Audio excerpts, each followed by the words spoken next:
guys, good morning. It is April 16th, 2020, and we are in Pittsville, Wisconsin. We have just gotten loaded up at Gardner Cold Storage. It was actually on the other side of this building, and I'm pretty heavy. I got 43,900 and some pounds, and I was talking to the lady. Yeah, downshift, big blue, stop yelling at me. And my truck scale inside the truck here, if I slid my tandems all the way up, it shows that I'm getting 34,000.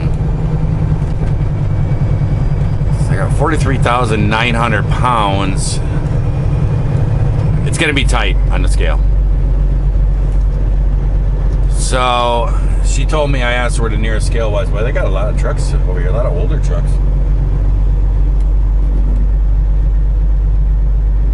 Is this the scale here? It is. So we're going to scale this load. She said there's a scale back here.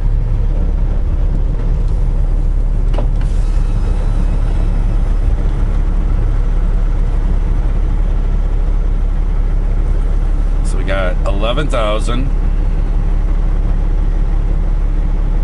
11,500, 11,500 on the steers. You gotta remember that number.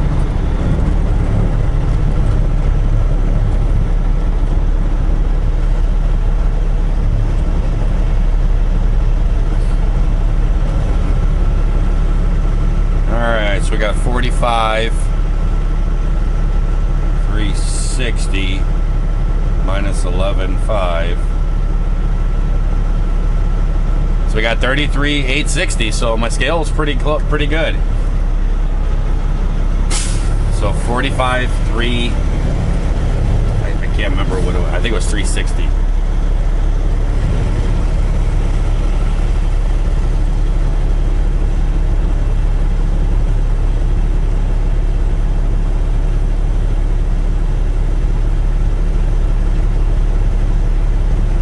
Take that number down. 45,400 minus 11,500.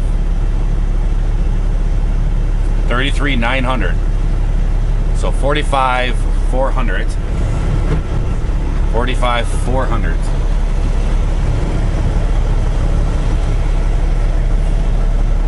45,400. And our gross weight is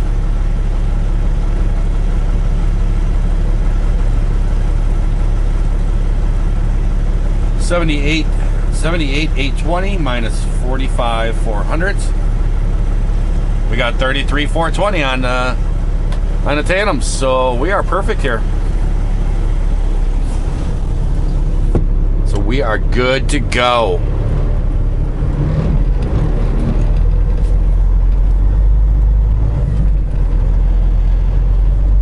So we're going to be taking off to Sulphur Springs, Texas. That's where we're going to be heading to next. Do I have to drive through the building to exit? I'm a little concerned at this moment. I'm scared. I'm scared. Okay, we got to.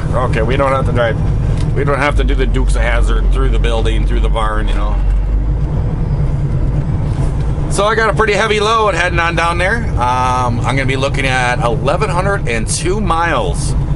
And I need to do some booting, skoogieing, and dooting. And I know that's not the right way to say that. I can't think of the second word. Booting something. I don't know. Booting and skoogie, booting. I can't think of what the word is. It's so early in the morning, my brain ain't working. It's not really an excuse. My brain's not working sometimes anyways. Well, we got 1,100. Well, now it's changed.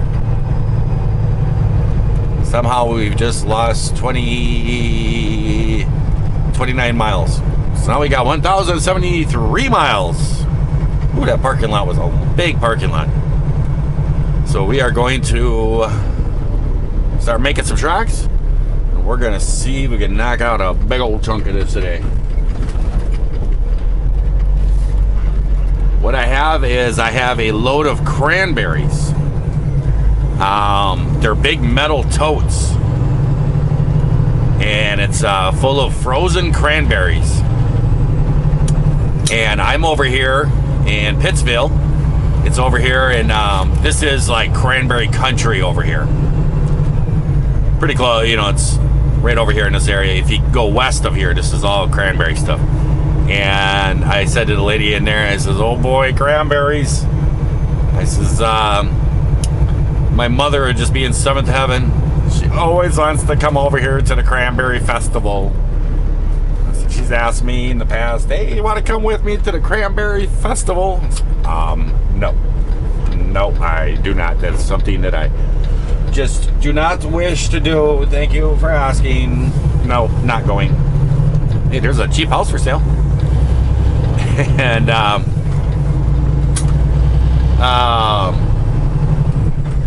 she likes to go over to the cranberry festival, and she gets all different types of cranberry stuff, bread and jams and jellies, and you know, all these different things everybody makes with cranberry. It's kind of like a big flea market or something.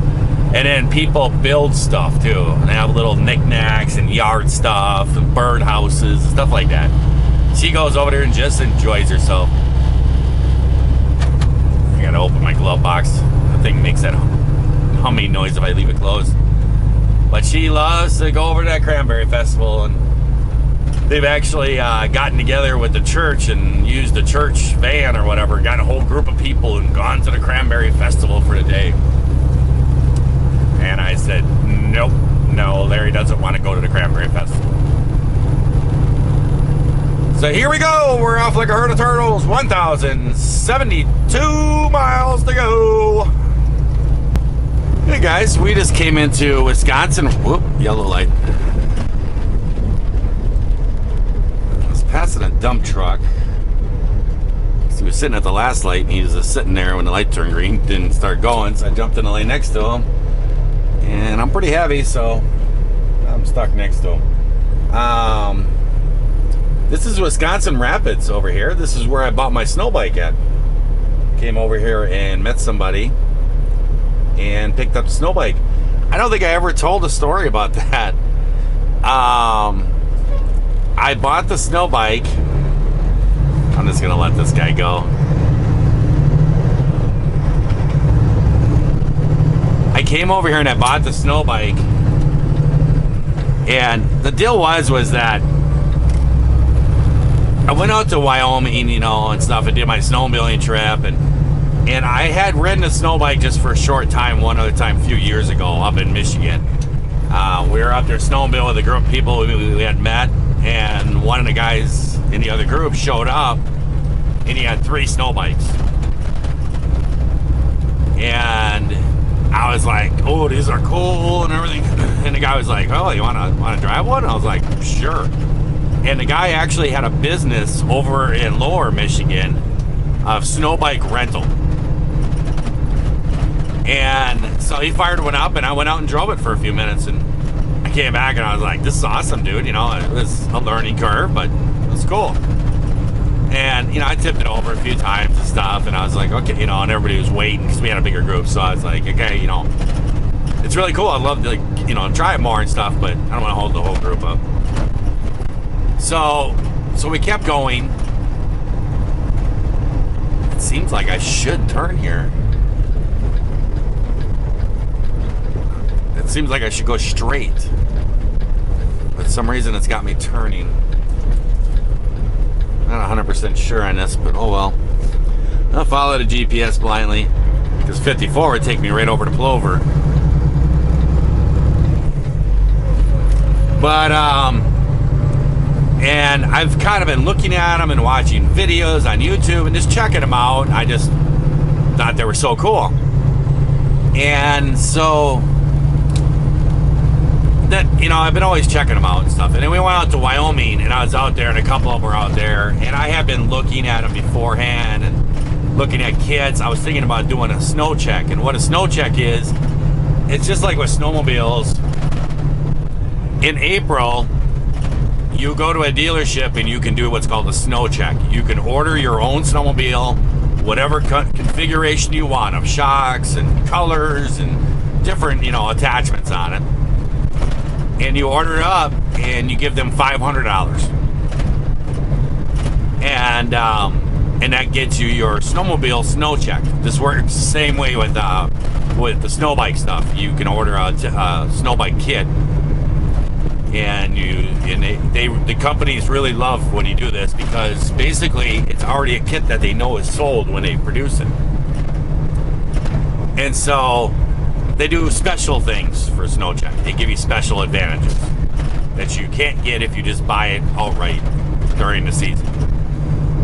And so I was kind of thinking I was going to snow check a kit.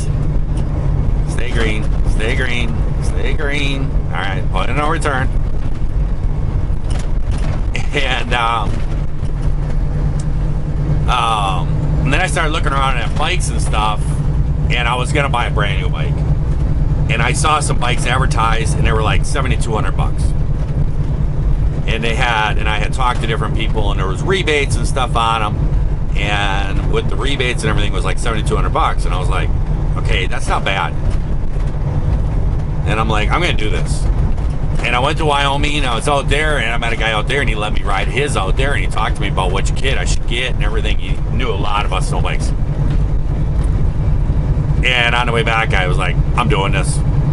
And so on the day that we came back, I dropped my brother off, and one of the places that had one of these bikes for sale for $7,200 was in West Bend. And as I came up, I stopped in there, and I said, you got this, YZ 450? And they're like, yeah, we got one over here. And we walked over, and I'm looking at it and stuff, and I'm like, it's $7,200? And he's like, yeah, I'm not really sure. I think something like that. And we went back, he's like, yeah, it's $7,200. I'm like, okay. And basically I was like, okay, well, let's write it up. I says, I'm interested in it. And the guy was like, oh, okay. And he was going to run it off, and he's messing around and everything else. And I was talking to them, and I was like, I'm going to be looking for a snow bike kit to go along with this bike. I'll come back and snow check it. I want to do some more checking on it, but you guys do that here, right? And they're like, yeah, we do the Polaris, because Timber Sled is Polaris. And so everything was going good, and then he came back with the write-up slip, and somehow the price went from $7,200 to $93 or something like that. And I was like, what? Well, yeah, there's rebates and everything to take it, because the bike is like normally $9,000. And he's like, yeah, there's rebates and stuff that take it down to $7,200 and everything, but then you got setup fees and shipping and this tax and that tax and registration fee. And I'm like, registration? You don't register a dirt bike. There is no registration on a dirt bike. I think there is. No, there isn't. Well, it's only, $40 here and $50 for this. I'm like, no, I was like, dude, I don't know why this price went up $2,000, but I'm not doing this. And I walked out of it. And I was all upset about it and everything. And I was like, what a crock.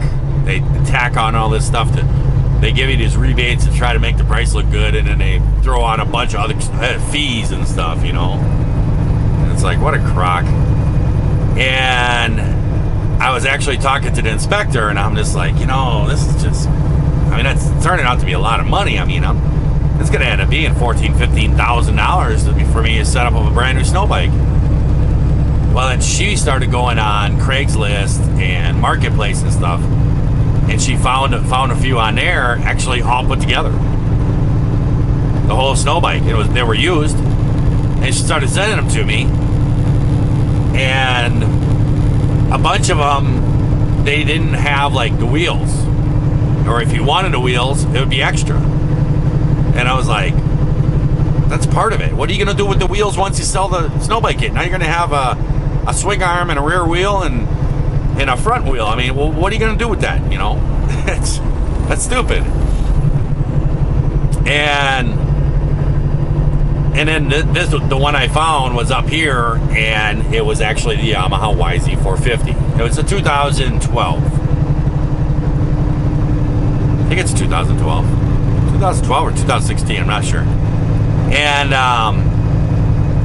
the price was pretty good, and I contacted the person and talked back and forth a few times and asked. I said, listen, price is a little bit high. You're gonna need to come down on this. It's not gonna work.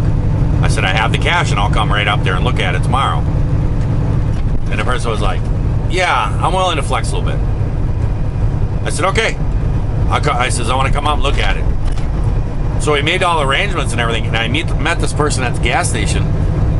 And I sat there, and the person I was meeting was actually a truck driver. And he said, I'm sorry, I'm running late. I had an issue getting unloaded and stuff, and then I realized I had to stop for fuel on the way home too. I had to fuel up my Kenworth, and I was like, Kenworth? I said, are you a truck driver? And then they're like, yeah. And I said, I am too. I drive a Kenworth myself. So I'll be waiting here. I understand. And a pickup truck showed up, and somebody got out, and I got out and started walking towards them. And I said, hey, you the guy that I'm waiting for the snowbike? And they didn't have a snowbike in the back of the truck. And I thought, this is kind of getting a little sketchy. And I said, she goes, yeah. And I kind of just looked at her. I was kind of looking at the back of her truck when she talked. I was like, what? And I looked up. It was a woman. And I was like, okay. I didn't expect that one. I expected some dude. And I said, well, where's the snowbike? And she's like, oh, it's over at a buddy of mine's house. Goes, I don't have any room for it, and it was easier to store it over there, and I don't even know his address and stuff, but you know, you can just follow me over. And I'm like, okay. And I followed her over and stuff, and we sat there and looked at the snowbike, and we came upon a good price, and I fired it up and checked it all out, and I sat there talking to her. She actually owns her own truck. She's actually an owner-operator. She was 25 years old. And she got out of high school and decided to become a truck driver, and she started driving truck, and then she decided to buy her own truck, and now she's got a Kenworth, and she's driving a truck. It was pretty cool. And I asked her, I mean, she wasn't, you know, she probably weighed, I don't know, 130 pounds or so, and I'm like, it's kind of a big bike for you, isn't it? And she's like, yep. And I started talking to her, and it turns out that she races like snowcross and all this stuff with snowmobiles and, you know, other things, and dirt bikes in the summer and stuff. And she decided to try this, and said she bought it, and she said it was fun.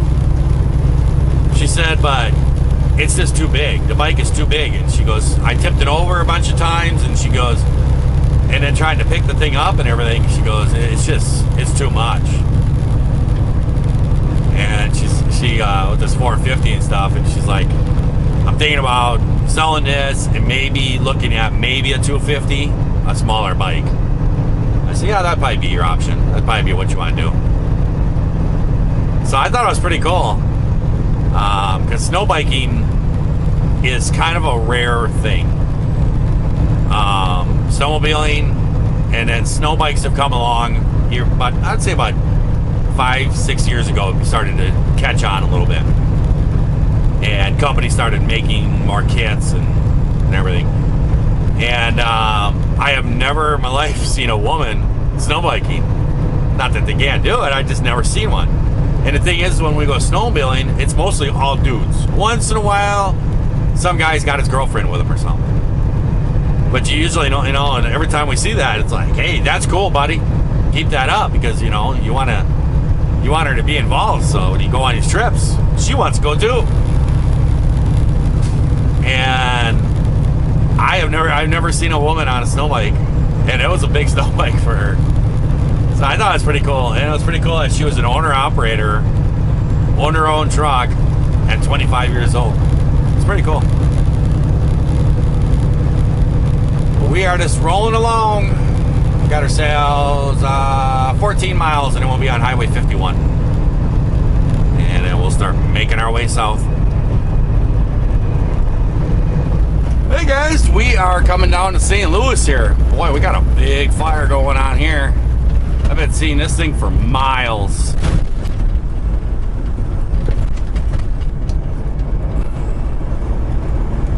What it is, I was worried it was right in St. Louis, but I don't think it is. I think it's on this side of the river.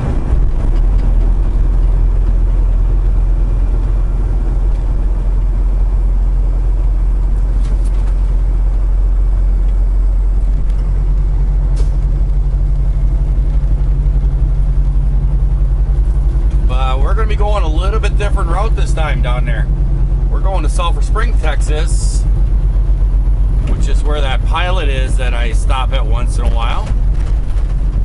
And that is, I hope it's on this side of the river. If it's on the other side, that's going to be right where I'm going. That's just east. It's east of Dallas, out there in the country. So we're going to actually be jumping on 55 south here and then running this down to 67.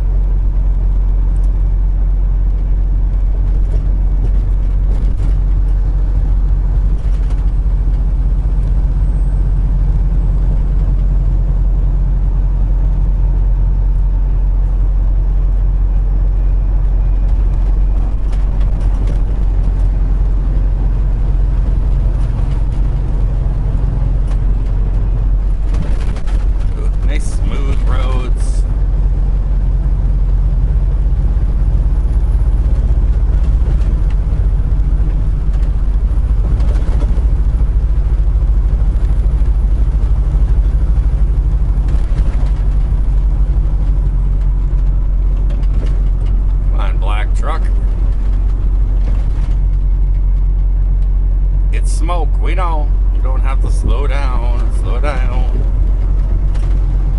Oh, now he's got his arm out the window. So now he's doing the casual drive thing.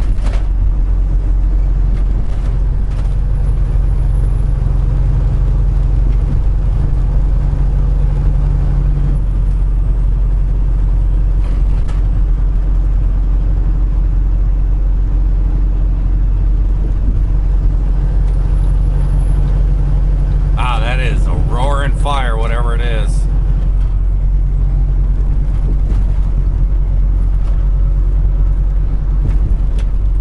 Oh, we got a bunch of road crews up here. Gotta get over.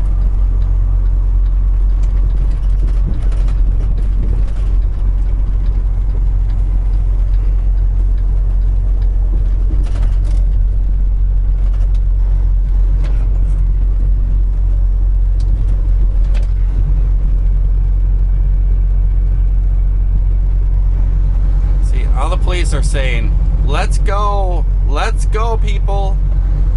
Oh no, somebody died there. There was looked like a pretty young gentleman, and he was wrapped in a yellow like plastic thing, and just the top of his head was coming out of the top of it. I have no idea what that fire is, but it's big. But yeah, the young gentleman there must have died. Don't know what it was about, but there was a car like sitting there. So I hope it wasn't like he broke down and got out the car and then somebody came by and hit him or something. But he was kind of sitting against this concrete barrier there, and he was kind of sitting in like he was like slumped over, and the yellow plastic was wrapped all around him, and just the very, very top of his head was poking out the top of the plastic. So he died.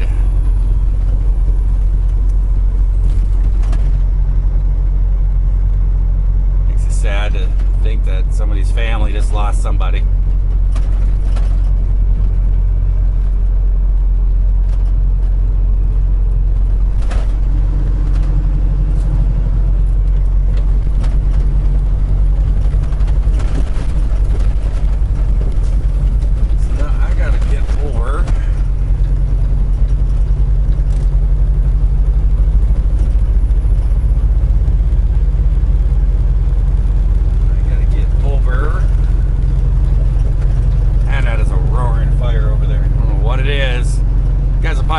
Google it and figure out what's on fire in St. Louis. Hopefully the cow didn't tip over the bucket or the lantern. I know, Chicago, wasn't it?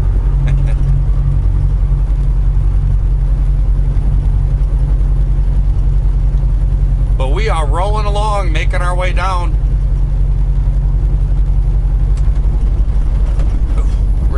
We're about the halfway point. It's like, I got like 525 miles, something like that to go yet.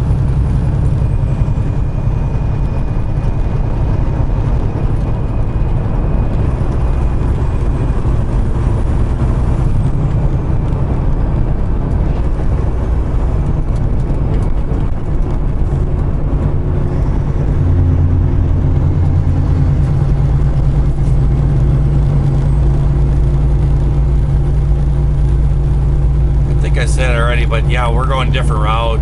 We're going to be running this down to 67 and then running 67 down in Arkansas into Little Rock and all that stuff, and then 30 over to towards down to Sulphur Springs, Texas.